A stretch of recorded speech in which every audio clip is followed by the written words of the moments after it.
Welcome back, everybody, to K-Side Combos. Dricus Duplessis fighting Israel Adesanya. Okay?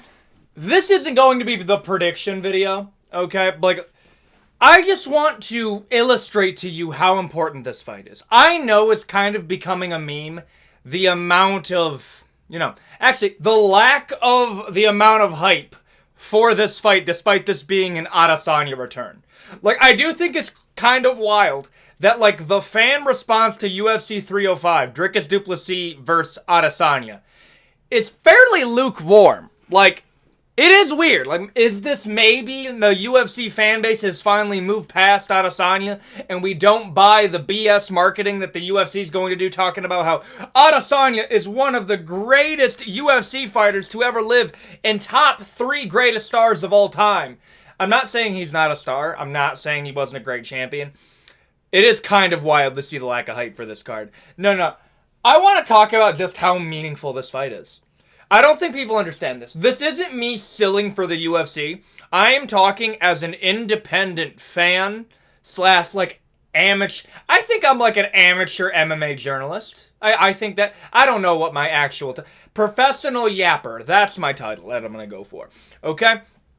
This fight means way more than you think it does, because we are looking at 2 separate eras of the UFC. Let me just spoil it really quick who I want to win. It's Dricus Duplessis. Here's the thing with Dricus. Dricus would usher us into a new era of middleweight. If Adesanya wins, we're going right back to the status quo. Adesanya reigned for so long as champion, he was the status quo champion. Now, the good news is both Dricus and Adesanya have given us kind of a roadmap of what it's going to look like going forward. You see, Dricus Duplessis has come out and said that he owes Strickland nothing, okay? He then goes on to say that, hey, if Strickland's looking to sit out for a title shot, he's going to be sitting out for a lot longer, and said that the next title fight that he's looking forward to after an Adesanya fight is potentially the winner of Robert Whittaker and Khamzat Chimaev. That's why I have this pulled up, just so I can put this in a perspective for you, how long we're going to have to wait. Okay, we got the rest of August, the entirety of September. UFC 307 still doesn't have a main event. I'm not going to make a video about that, but it's Pena versus Pennington. They just don't want to tell you, because we already have a UFC 308 main event, and on that same card... Get away from me, DraftKings. We have Robert Whittaker, Khamzat Chimaev. These motherfuckers! Oh, you sifty bastard! They made this...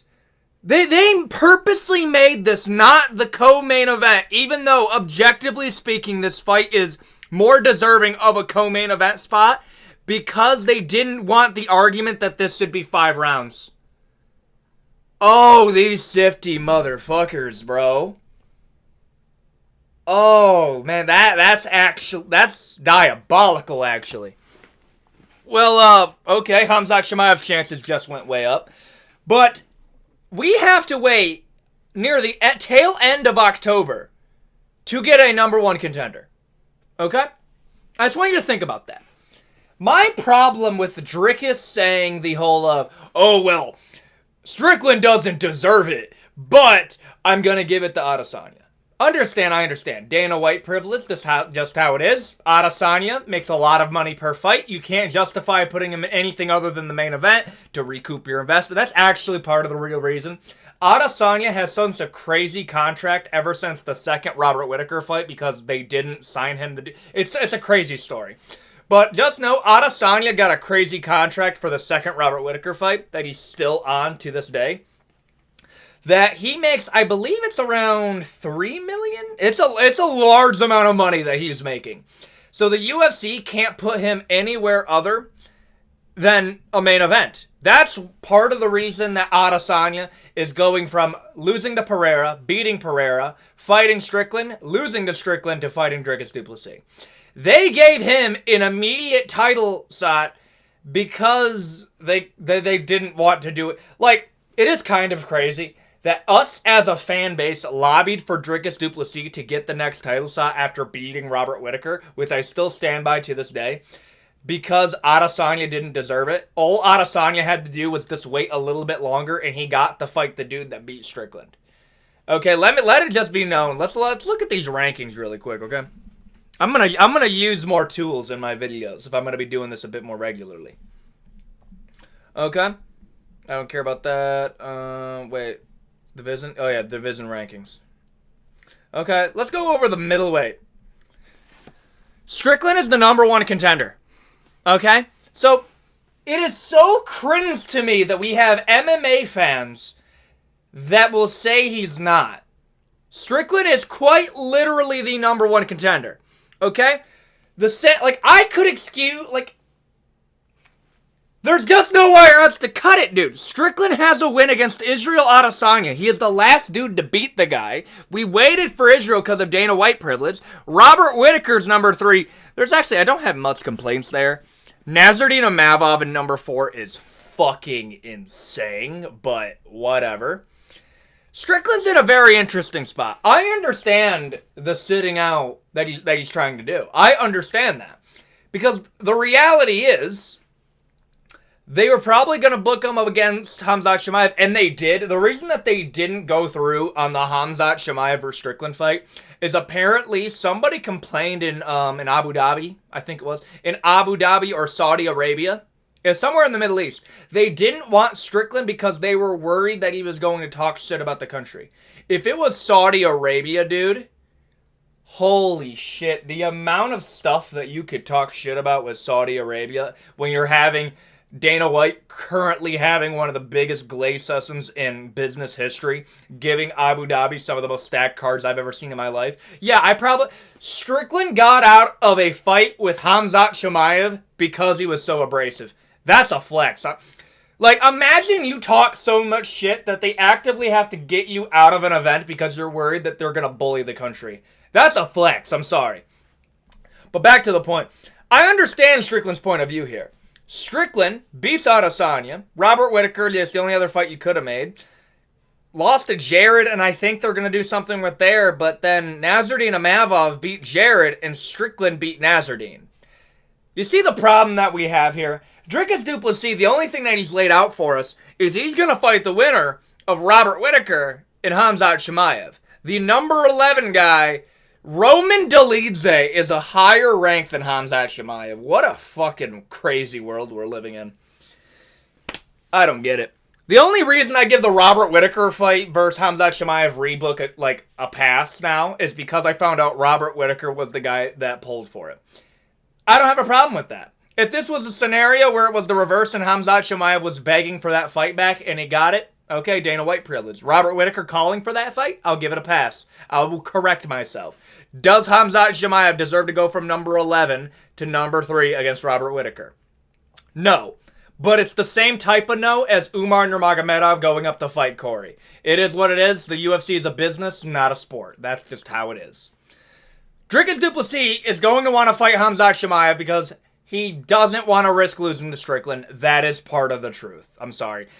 And Khamzat Chimaev does sell more pay-per-views than Strickland. Another thing that even Strickland fans have to realize, Khamzat Chimaev can sell pay-per-views, bro. And at the end of the day, Dricus du Plessis could have been the most doggest prospect of all time. There's a thing that happens with high testosterone prospects. The moment they become a champion, they become like an MMA diva, and they're like, well, I'm not gonna fight you. What are you going to bring to the negotiations? That's not enough pay-per-views for me. Shut the fuck up. What are we talking about?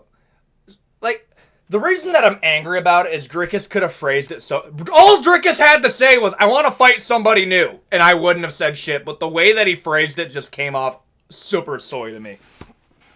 So Dricus versus Khamzat Chimaev. Okay. We're probably going to have to do it in Abu Dhabi again, because Khamzat Chimaev doesn't... They're saving him for Abu Dhabi. Abu Dhabi, Saudi Arabia, gets that whatever the fuck they want. Whatever. Okay.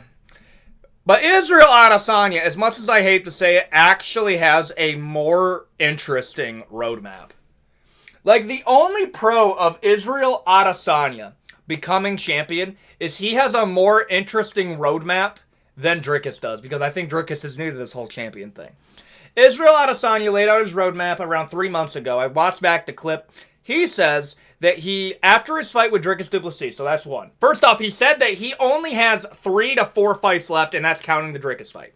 We have Dricus du Plessis, okay? After that, he wants to fight Khamzat Chimaev. Is every fucking guy just trying to... I don't know. I don't know. Whatever. Fine. Khamzat Chimaev.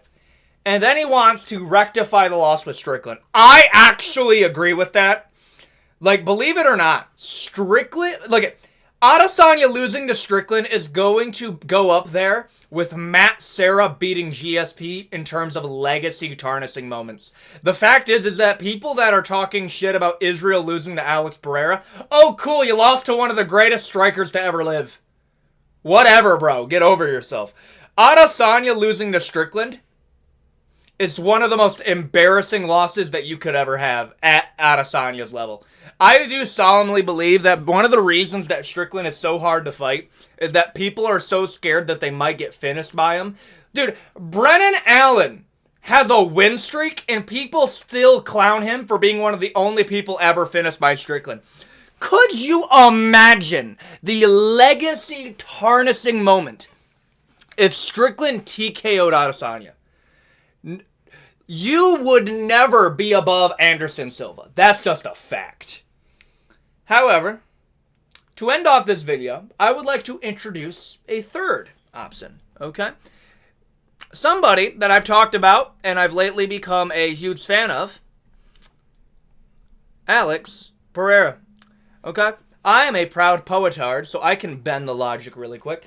Alex Pereira is now become the most important UFC fighter in the entirety of the roster. Notice how I said important. I'm not saying he's the best. I am saying Alex Pereira's next fight carries more consequence than any other fighter's next fight in the UFC. Alex Pereira's next fight carries more weight than Jon Jones. The only way that a Jon Jones fight would mean more is if Jon Jones decided, I'm going to fight Tom Aspinall. Other than that, Alex Pereira has 2 of the biggest choices in MMA history. Alex Pereira could not have 1, but 2 different double champ fights. One where he's defending and one where he's trying to get it. And in that case, it could be a triple champ fight. Alex Pereira has now reached the point where the UFC realizes that they kind of have to protect him in matchmaking. The reason that Ankalaev has to fight Rakic, okay? They fucking hate him, bro. Imagine being gifted Rakic after Yuri Prohaska barely beats him and Rakic loses. The fight gets finished absolutely horrifically. And you're a dude on a win streak that's still lobbying for a title. The UFC hates Ankalaev, let me just say that. And I actually really enjoy the Ankalaev slander. Alex Pereira isn't going to be fighting Ankalaev next. Ankalaev, I believe, is going to be taking the next 6 to 8 months off, which is actually pretty normal for a champion nowadays. Jon Jones took out a full year. His next fight is either going to be Tom Aspinall or Israel Adesanya if Israel beats Dricus. The only reason that I would be rooting for Israel to beat Dricus is because of this potential fight. And I say potential because of this. Here is my prediction of how the whole Jon Jones, Tom Aspinall, Stipe fiasco is going to go down. Jon Jones is not going to fight Tom. I don't think that's going to happen. I think you need to prepare for that. I believe all the language that Dana White is using when he talks about Tom Aspinall, when he talks about Jon, it is... Notice the words that he uses because he's sowing the seeds of, like, quotes that he's going to pull in from the past. Tom Aspinall... No, Jon Jones versus Stipe, the winner of that would be a good fight for Tom Aspinall. Not will. He never uses that wording. I do believe Dana White knows that both Stipe Miocic and Jon Jones plan on retiring after this fight. And I think part of the reason he's going the full promoter and glaze mode on Jon Jones lately is he realizes that the fan uproar against Jon Jones is going to be so insane that he has to do damage control before it actually happens. You can be a Jon Jones fan. If Jon Jones retires after fighting Stipe, he'll get more shit for leaving the UFC and not fighting Tom Aspinall and holding up the entirety of the heavyweight division for a legacy fight that was a $5 million payday than he did getting shit for actually whooping his wife. I'm not even kidding you, dude.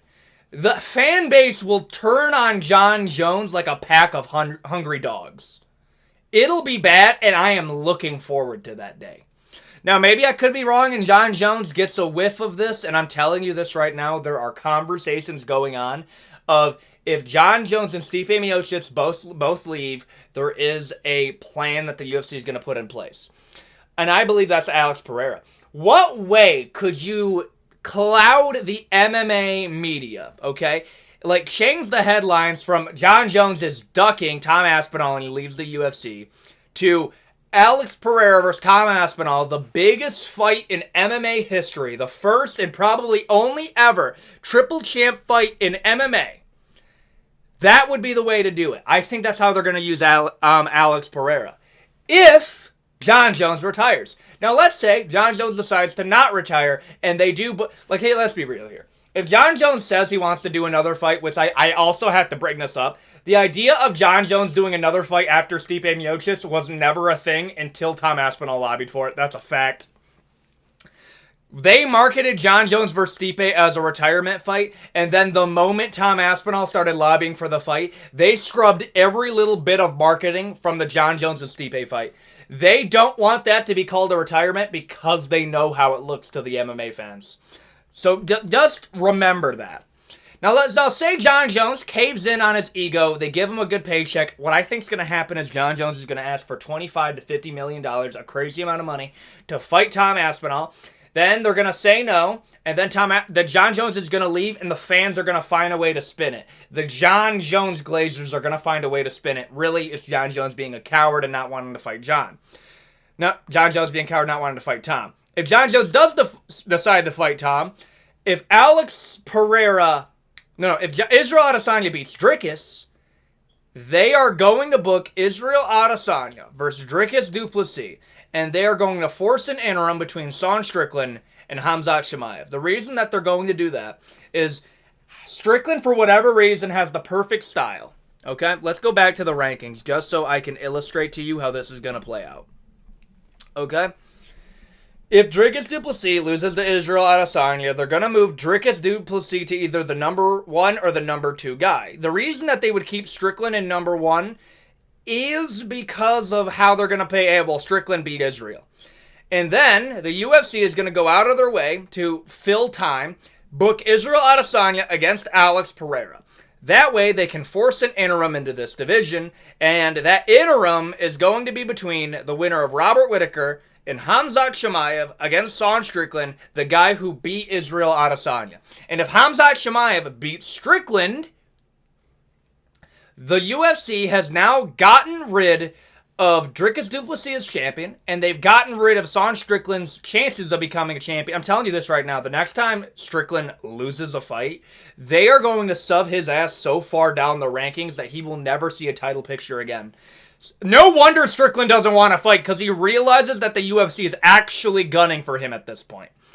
They're going to book Sean Strickland against Khamzat Chimaev. If Strickland says no, they're just going to bury him in the rankings again. And they're going to do Dricus du Plessis against Khamzat. That is how they're going to play it. The winner of that is going to be the interim champion. They don't really care. They would rather it be Khamzat, though. And they're going to book Khamzat Chimaev against a returning Israel Adesanya. And if Israel, by some miracle, wins the light heavyweight title, you could actually get a double champ Khamzat Chimaev. And at the end of the day, that's what they're going to try to do for Khamzat Chimaev.